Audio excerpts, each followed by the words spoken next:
Hello dear student, welcome to my YouTube channel. तो क्या हाल है सभी का। आशा करते हैं कि सभी बच्चे बढ़िया होंगे, ज़बरदस्त होंगे, शानदार जानदार एकदम मस्त होंगे, घरों पर एंजॉय कर रहे होंगे और प्रिपरेशन अपनी 2024 के एग्ज़ाम की कर रहे होंगे। जो भी बच्चा लाइव आ चुका है और वीडियो में मेरे साथ कनेक्टेड हो चुका है, तो आप सभी को पता है, आपने थंबनेल पर देख ही लिया होगा कि आज की वीडियो हमारी काफ़ी महत्वपूर्ण वीडियो है। और बस ये मानिए कि आपके एग्ज़ाम में इस टाइप के क्वेश्चन आते ही आते हैं और आएंगे भी। तो आज हम आपके लिए एक मॉडल पेपर लेकर आए, ठीक है। और ये जो मॉडल पेपर प्रश्न पत्र है, ये आपके UP board, specially UP board से रिलेटेड और मैथमेटिक्स का, और 2024 में जो एग्ज़ाम है आपका, बस ये मानिए कि आप हमारे साथ जुड़ जाइए चैनल में। हम आपको 70 में 70 लाने की गारंटी देते हैं। बस आप हमारे अकॉर्डिंग चलते रहिए और प्रिपरेशन करते रहिए। अगर आप चाहते हैं कि हमारे चैनल पर जुड़कर आपको पिछले चैप्टर्स के सारे सॉल्यूशन प्राप्त हो जाएं, तो यकीन मानिए हमारे चैनल में आपको कंप्लीट वीडियोस प्रोवाइड है क्लास 10th की मैथमेटिक्स की। तो आपको प्लेलिस्ट पर जाकर उनको देख लेना।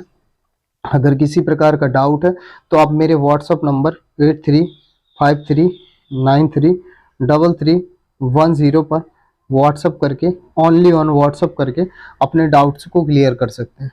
क्योंकि यूपी बोर्ड्स के जो डाउट्स हैं वो 10:30 से, रात में 10:30 से चलती है क्लासेस, और लगभग 12 बजे तक आपकी क्लासेस चलती हैं। उसमें आपका only on doubt session class 10th का कराया जाता है, और उसमें मैथमेटिक्स के जितने भी डाउट्स हैं बच्चों के, उन डाउट्सों का सॉल्यूशन स्पष्ट रूप से कराया जाता है। तो आप हमारे साथ जुड़ सकते हैं, कनेक्ट हो सकते हैं। और लाइव का जो टाइम है रेगुलर आपका 10:30 PM, मतलब रात में 10:30 बजे से आप कनेक्ट हो सकते हैं लाइव रोजाना। ठीक है बच्चों, चलो आगे की ओर बढ़ते हैं। तो इसमें कुछ सामान्य निर्देश है, आप सभी को पता होगा। इसमें पहला नंबर निर्देश लिखा हुआ है, प्रारंभ के 15 मिनट परीक्षार्थी को प्रश्न पत्र पढ़ने के लिए निर्धारित है। दूसरे में लिखा है कि 2 खंड है इसमें, आ और बा में विभाजित रहते हैं, और खंड ए में 20 बहुविकल्पी प्रश्न है, और खंड बा में जो आपका रहेगा उसमें 50 अंकों की थ्योरिकल क्वेश्चन रहेंगे। क्या रहेंगे? थ्योरिकल क्वेश्चन रहेंगे, ठीक है। और इसके बाद आपका लास्ट निर्देश जो लिखा हुआ है उसमें लिखा है प्रत्येक प्रश्न के लिए निर्धारित अंक उसके सम्मुख दिए गए। तो एक चीज याद रखिए, आपका जो एमसीक्यू टाइप्स के क्वेश्चन है इसका भी काफी भारी वेटेज है आपका एग्जाम पे। कितने नंबर के? 20 मार्क्स, जो कि कम नहीं होते अगर आप इनको अच्छे से प्रिपेयर करते हैं। और 30 मार्क्स आप अपने एग्जाम से प्राप्त कर लेते हैं, मतलब प्रैक्टिकल। तो आप ये मानिए 50 नंबर तो आपके यही होगा। अब 50 में से अगर आप थ्योरी कम से कम भी करते हैं ना बच्चे, कम से कम भी करते हैं ना, तो 30 कर ही लेंगे। तो कहीं ना कहीं आप 80 प्लस मार्क्स स्कोर कर सकते हैं। आप हमारे चैनल पर जुड़े रहिए रेगुलर, हम आपको गारंटी देते हैं कि आपका अच्छे से अच्छा स्कोर होगा। मैथमेटिक्स में कोई डाउट नहीं रहेगा। किसी भी प्रकार की प्रॉब्लम है तो मैंने आपको व्हाट्सअप नंबर बता दिया है। बाकी चैनल पे आके अपडेट आपको रेगुलर मिलते रहेंगे। चैनल जरूर सब्सक्राइब कर लें। चलिए आगे की ओर बढ़ते हैं, क्वेश्चंस का सॉल्यूशन करते हैं। चलिए फिर बच्चों आगे की ओर बढ़ते हैं। बहुविकल्पी खंड में आ गए, जिस 20 नंबर के जो बहुविकल्पी आपके एग्जाम में आते हैं, इसका काफी बड़ा वेटेज होता है। आप सभी समझदार भी हैं, समझ भी गए होंगे। कह रहा है कि 144 के अभाज्य गुणनखंडों में 2 की घात बताइए। अब अभाज्य गुणनखंड जो 144 के करते हैं, किस तरीके से करेंगे मेरे बच्चों? सबसे पहले 2 से भाग दिया जाएगा तो 7 और 2 हो जाएगा। फिर 2 से भाग दिया जाएगा 3 और 6 हो जाएगा। फिर 2 से भाग दिया जाएगा तो 18 हो जाएगा। 2 से भाग दिया जाएगा 9 हो जाएगा। फिर 3 से भाग दिया जाएगा 3। फिर 3 से भाग दिया जाएगा तो 1। अंततः देख सकते हैं 2 कितने बार आया? 4 बार। 2 कितने बार आया? 4 बार। तो 2 की घात 4 इंटू 3 कितने बार आया? 3 की घात 2 आया। एटलीस्ट हमने क्या प्राप्त किया कि कहीं ना कहीं इसके 144 के जो अभाज्य गुणनखंड है वो हुए 2 की घात 4 और 3 की घात 2। कहीं ना कहीं 16 नंबर 144 होता है। तो इसमें पूछा 2 की घात कितनी होगी, तो ये रही 2 की घात। देख सकते हैं आप 2 की घात कितनी दी है, देख सकते हैं आप, स्पष्टतया दिख रही है। ये रही 2 की घात 4। तो इसका करेक्ट आंसर क्या हो जाएगा? ए। यानी कि 144 के अभाज्य गुणनखंड में 2 की जो घात होती है वो कितनी होगी? 4। ये क्वेश्चन कई बार आ चुका। आप एक स्टार क्वेश्चन मान लीजिए, कुछ सिलेक्टेड क्वेश्चन है, आप इस क्वेश्चन को बिल्कुल दिमाग में बैठा लिए, क्योंकि आपका ये क्वेश्चन है बहुत ज़्यादा एग्जाम में पूछा जाने वाला क्वेश्चन है। आपका ये जो क्वेश्चन है बहुत ज़्यादा एग्जाम में पूछा जाने वाला क्वेश्चन है, तो ये काफ़ी इंपॉर्टेंट है। आप इसको टिक कर लीजिए मेरे बच्चों। 144 के अभाज्य गुणनखंड में 2 की घात कितनी है? 4। इस टाइप का आपका क्वेश्चन काफी आने के चांसेस रहेंगे, तो आप इस टाइप के क्वेश्चन को रट लीजिए। अभाज्य गुणनखंड में घातों के बारे में पूछता 100% आपका कितना प्रतिशत, 100% आने के चांसेस है, तो आप इस टाइप के क्वेश्चन को रट लीजिए, समझ लीजिए। आई होप कि समझ में आ गया होगा। ठीक है, आगे की ओर बढ़ते हैं, अगले क्वेश्चन की ओर। ठीक है, अगला क्वेश्चन कह रहा 1/cosec थीटा का अधिकतम मान कितना होगा। 1/cosec थीटा का अधिकतम मान कितना होगा। सबसे पहली चीज cosec थीटा को कन्वर्ट करके 1/cosec थीटा को हम सीधा सीधा sin थीटा लिख सकते हैं, और sin थीटा में जो 90 डिग्री होता है उसका अधिकतम वैल्यू 1 होती है। कितनी होती है, अधिकतम वैल्यू 1 होती है। ठीक, 1/cosec थीटा, याद रखिए 1/cosec थीटा ना कि cosec थीटा। अगर केवल cosec थीटा बोलता तो cosec 30 का जो मान होता है वो 2 होता है, मैक्सिमम 2 हो जाता है। लेकिन 1/cosec थीटा ये खुल के बोलना चाह रहा है आपको कि sin थीटा। 1/cosec थीटा का मतलब क्या है, sin थीटा। और sin थीटा की अगर सारणी में देखेंगे तो मैं आपको बताऊं, देखिए तो sin 0 का मान होता है 0, 30 का मान होता है 1/2, 45 का मान होता है 1/√2, और 60 का मान होता है √3/2, और 90 का मान होता है 1। तो कहीं ना कहीं अगर नोटिस करेंगे तो इन सभी के जो मान होंगे वो सारे के सारे 1 से कम है। अगर इसको भी नोटिस करेंगे तो 1.73/2, ये भी 1 से डाउन चला जाएगा, तो 1/cosec थीटा का मैक्सिमम मान कितना हो जाएगा, 1 हो जाएगा। cosec थीटा बोले 1/cosec थीटा बोलो, या खुल के सीधा सा डायरेक्ट बोल सकते हैं आप sin थीटा। sin थीटा का जो अधिकतम वैल्यू हो जाएगी वो कितनी हो जाएगी, 1 हो जाएगी। कितनी हो जाएगी, 1 हो जाएगी। ठीक है मेरे बच्चों, चलिए आगे की ओर बढ़ते हैं। तीसरे नंबर में क्या कह रहा है, एक परीक्षार्थी ने 7 छात्रों के प्राप्तांक दिए गए, छात्रों के प्राप्तांकों का बहुलक। देखिए यार, बहुलक जो अंक ज्यादा रिपीटेड होता है, बहुलक क्या होता है, जो अंक ज्यादा रिपीटेड होता है। आप बड़े ध्यानपूर्वक देख सकते हैं इस चीज को। ठीक है, आप इसको देख सकते हैं बड़े ध्यान से कि ये जो बहुलक है इनमें जो रिपीटेड अंक है, इनमें जो बहुलक है रिपीटेड अंक अगर गौर करेंगे तो 2 ज्यादा आया। 2 क्या आया, ज्यादा बार आया। ठीक है, दिख भी रहा होगा आपको कि 2 ज्यादा रिपीटेड है। 1 2 3, 2 कितने बार आया, 3 बार। जो अंक ज्यादा रिपीटेड होता है, जो अंक ज्यादा रिपीटेड होता है, एक ये देख सकते हैं 2, एक 2 ये देख सकते हैं, एक ये देख सकते हैं। 2 सबसे ज्यादा बार आया। जो ज्यादा बार आता है, जिसका लग ज्यादा होता है, वही बहुलक होता है। जो ज्यादा आता है वही क्या होता है, बहुलक होता है। आई होप कि सभी को समझ में आ गया होगा। जो ज्यादा बार आता है वही क्या होता है, बहुलक होता है। ठीक, इसके बाद कह रहा है 14 नंबर, समीकरण 2x² + 3x - m का एक मूल -1 है, तो m का मान। मूल का मतलब होता है x का मान, मूल का मतलब होता है x का मान।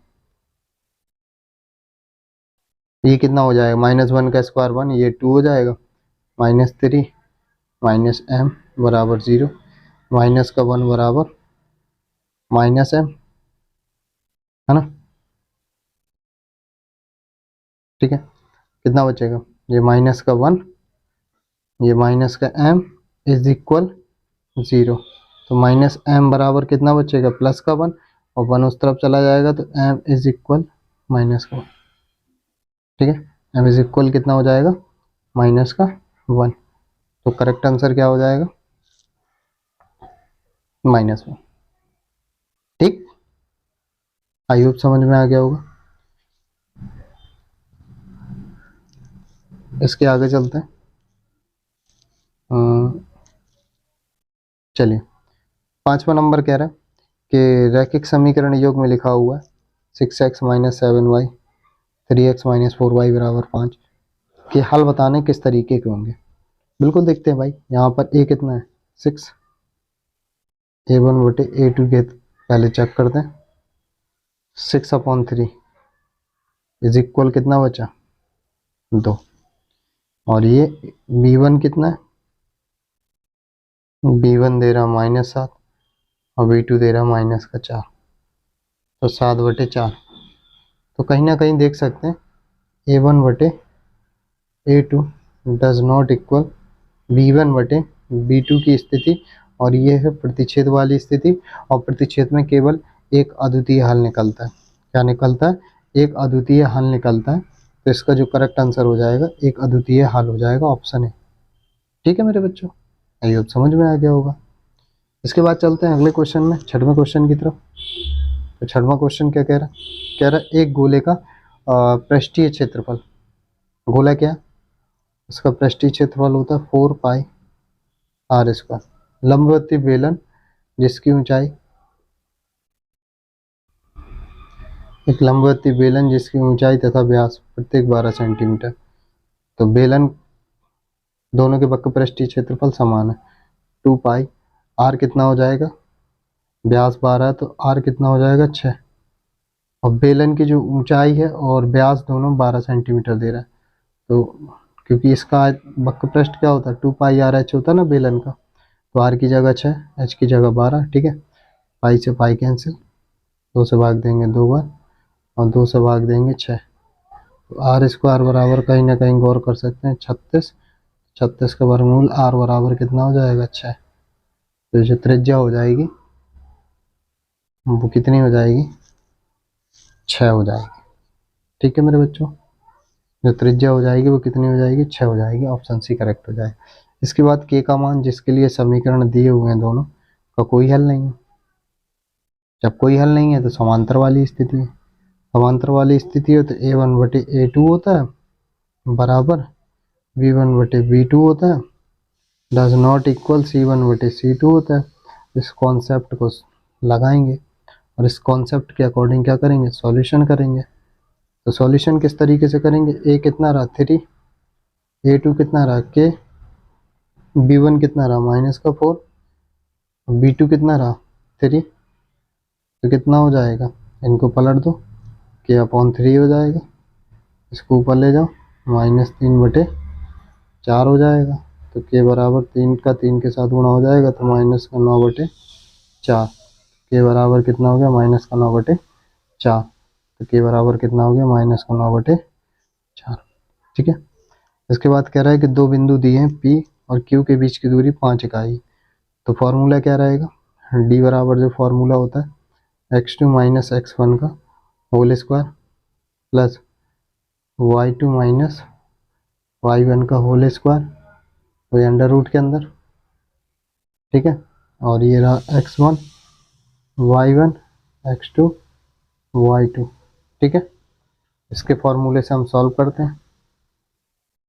तो x2 कितना रहेगा 3, x2 कितना है 3, तो 3 माइनस का x की घात 2 और y2 2 माइनस का 1 है तो प्लस का 1 का स्क्वायर बराबर 5 इकाई। दोनों पक्षों का वर्ग कर दो, तो 3 माइनस x की घात 2 प्लस 3 का वर्ग 9, वर्ग करने पर 25। तो 3 माइनस x की घात 2 इज इक्वल कितना हो जाएगा 16, और 3 माइनस x बराबर कितना 16 का 4 हो जाएगा वर्गमूल, 16 कितना हो जाएगा 4, माइनस एक्स बराबर 4 माइनस 3, तो माइनस एक्स बराबर कितना बचेगा 1, एक्स बराबर कितना -1, एक्स बराबर -1 भी निकला, और जो कि दिया नहीं है। लेकिन एक शर्त और हो सकती है, क्या हो सकती है कि इसके आगे जैसे कि प्लस का 4 लिया, क्योंकि 16 का वर्गमूल प्लस माइनस का 4 आएगा। तो नेक्स्ट कंडीशन क्या हो सकती है कि 3 माइनस एक्स बराबर अगर माइनस का 4 ले लें, माइनस एक्स बराबर माइनस का 4 माइनस का 3, तो माइनस एक्स बराबर कितना हो जाएगा माइनस का 7, माइनस माइनस कट गया तो एक्स बराबर कितना हो जाएगा 7, एक्स बराबर 7 भी क्या हो जाएगा, करेक्ट आंसर हो जाएगा।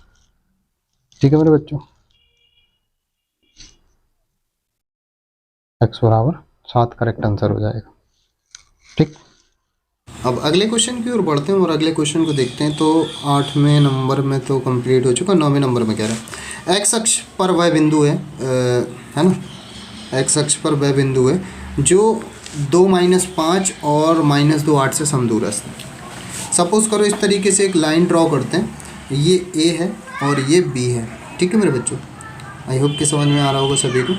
और यहाँ पर बीच में कोई पी बिंदु है जो एक्स अक्ष पर स्थित है, तो x, 0 इसके निर्देशांक हो जाएंगे और a मान लेते हैं 2 - 5। और b मान लेते हैं, b कितना दे रहा है -2 8। इस तरीके से इन दोनों के बीच की दूरी अगर ज्ञात करते हैं x2 - x1 तो x - 2 और y2 - y1 तो कितना हो जाएगा 0 - 5 तो 0 प्लस का 5 का स्क्वायर। ठीक है, तो ये x² प्लस का 4 हो जाएगा, ये -b का स्क्वायर खोलने पे माइनस का 4x प्लस का 25 हो जाएगा।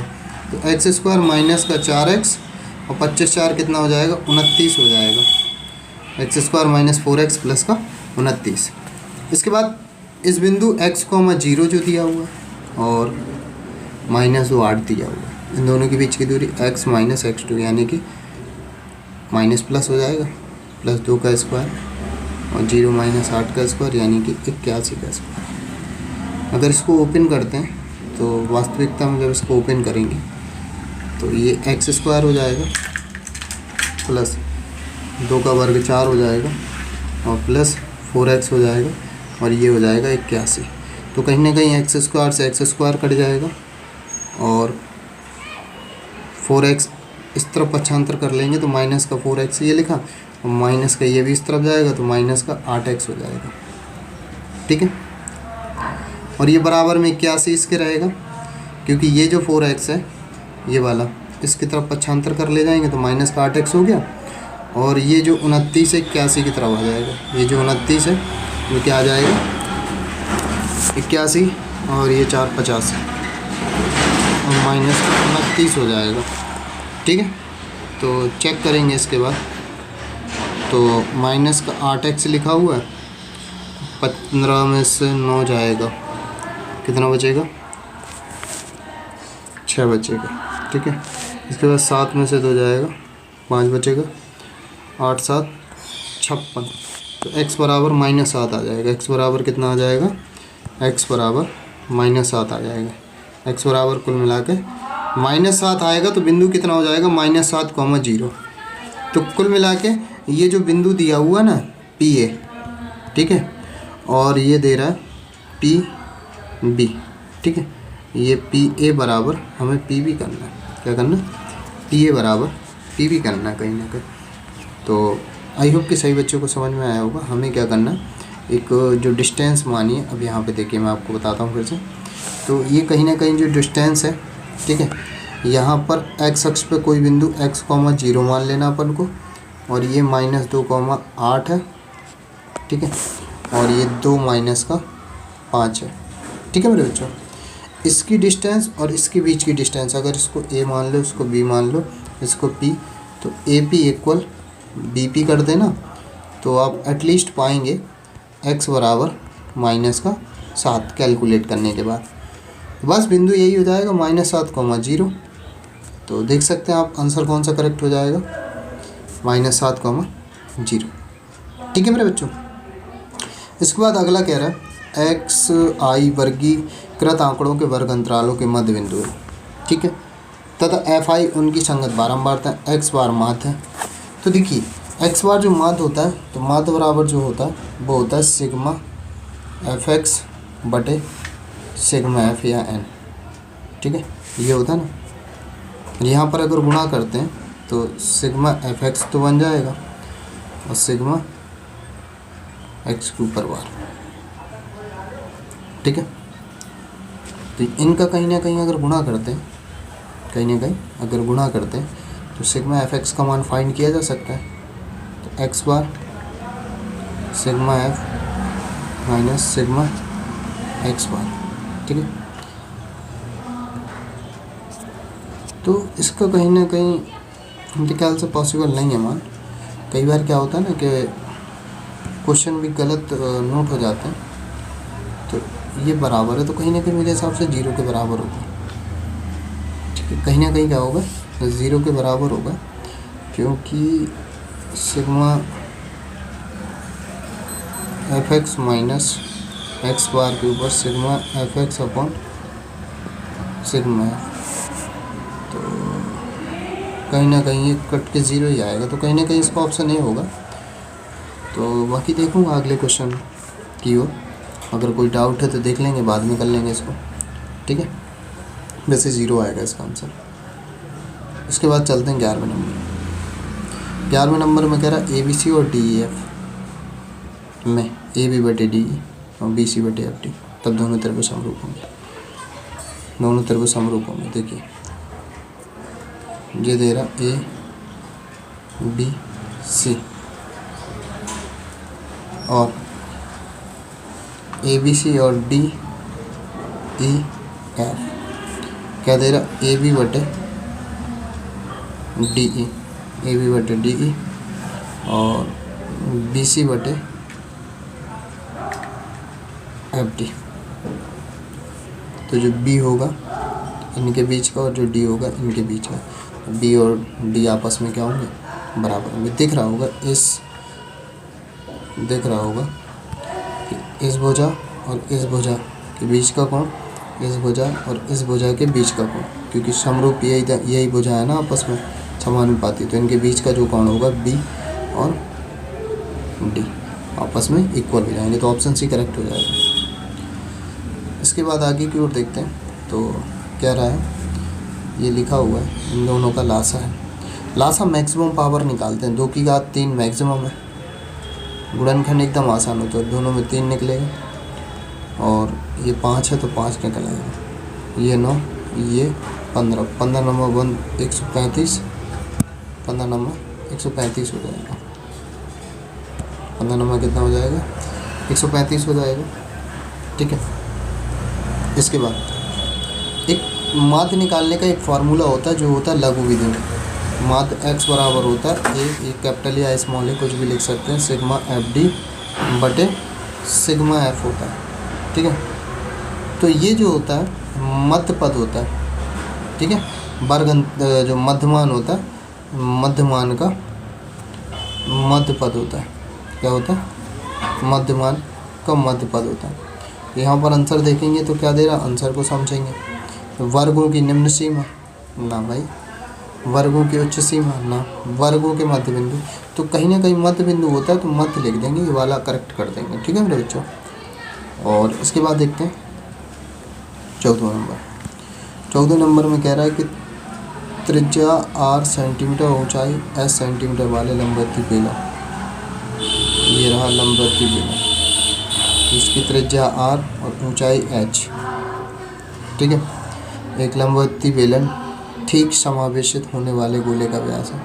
इसके अंदर ठीक समावेशित होने वाले गोले का जो व्यास होगा, तो कहीं ना कहीं इसके अंदर जो ठीक समावेशित गोला हो जाएगा उसका जो व्यास हो जाएगा उसकी ऊंचाई के बराबर हो जाएगा, तो S सेंटीमीटर के बराबर। ये जो समावेशित का मतलब समझ रहे, इसके अंदर ठीक प्रकार से बन जाए, ये देखो ठीक प्रकार से इसके अंदर आ जाए तो ऊंचाई H इसका जो होगा व्यास हो जाएगा। ठीक है। आई होप समझ में आ गया होगा। अगले क्वेश्चन की ओर बढ़ते हैं।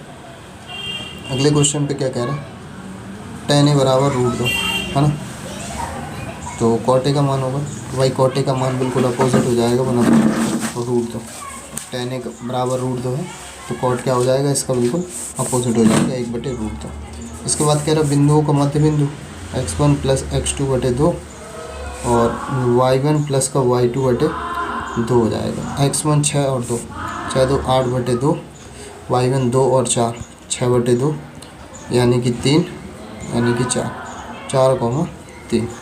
मध्य बिंदु क्या हो जाएगा, 4,3, यानी कि 16वें का ए करेक्ट हो जाएगा। इसके बाद एक बिंदु P चतुर्थांश में स्थित है। बिंदु P के निर्देशांक है।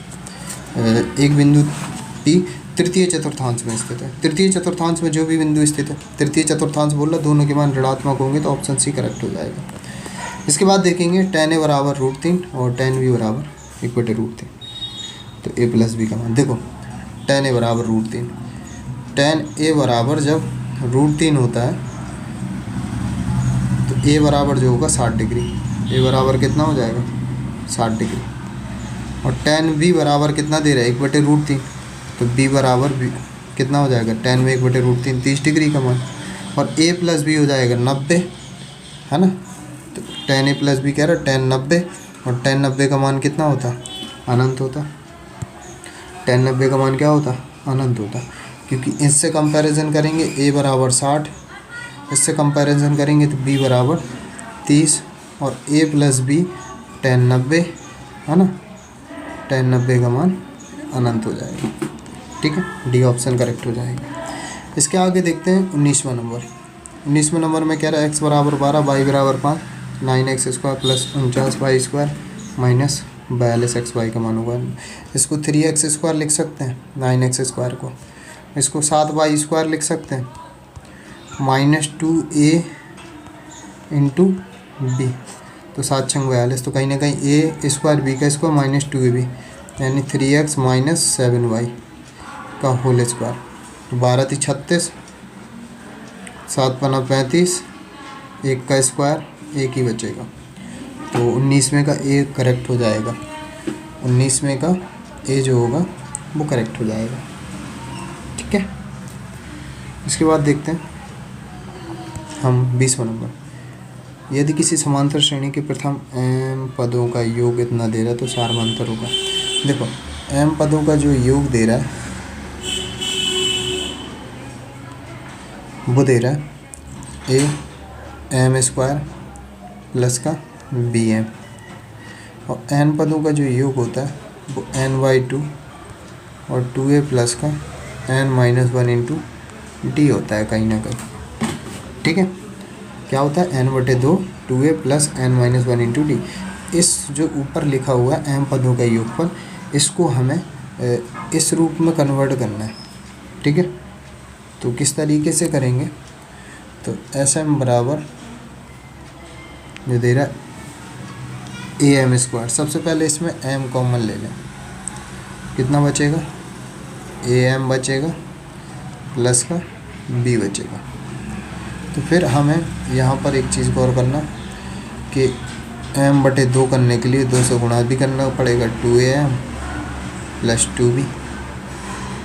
ठीक है, m/2 करने के बाद 2b तो रहने दो। अब यहाँ पर am लिखा है 2am, तो क्या कर दो 2m जोड़ दो और 2m घटा दो। ठीक है, m/2 कितना हो जाएगा 2b। ठीक है, तो 2am कहीं ना कहीं क्या कर दिया अपन ने, तो m-1 होना चाहिए, है ना।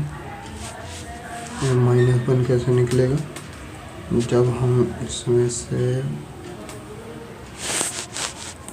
1 मिनट m कॉमन लेने के बाद कितना बचेगा am प्लस b। ठीक है मेरे बच्चों, तो m/2 कर देंगे, तो 2 से गुणा कर देंगे यहाँ पर, क्योंकि भाग दिया ना 2b। ठीक है, तो m/2 अब क्या होना चाहिए, 2b तो है। ठीक है, 2b तो है। ठीक है, 2b है, इसको लिख लिया। अब इससे 2a कॉमन निकालना है, तो 2a m में से क्या करेंगे 2a घटा दो और 2a जोड़ दो, ऐसा करना पड़ेगा। यहाँ पर कलर चेंज कर लेता हूँ, तो m/2 2b प्लस 2a है ना, तो 2b प्लस 2a, और इन दोनों में 2a कॉमन ले लेंगे तो m-1 2a। ठीक है, तो कहीं ना कहीं क्या कंडीशन बनी, Sm बराबर m/2 बनने के बाद 2b प्लस 2a एक साथ आ गया, और m-1 के बाद 2a आ गया। ठीक है, तो m/2 2 कॉमन लेने के बाद b प्लस a, और ये m-1 इंटू 2a। तो कहीं ना कहीं गौर करेंगे, ये n/2 2a m-1 into D के रूप में आ गया, तो डी क्या रहा, ये रहा सारमांतर।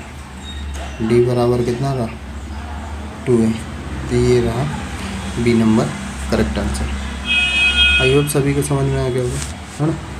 अगर समझ में आया तो जाते जाते वीडियो को लाइक शेयर ज़रूर करें, और चैनल को सब्सक्राइब नहीं किया तो चैनल को सब्सक्राइब करें और चैनल में बने रहें, क्योंकि चैनल में पल पल के अपडेट्स आपको मैं देता रहता हूँ।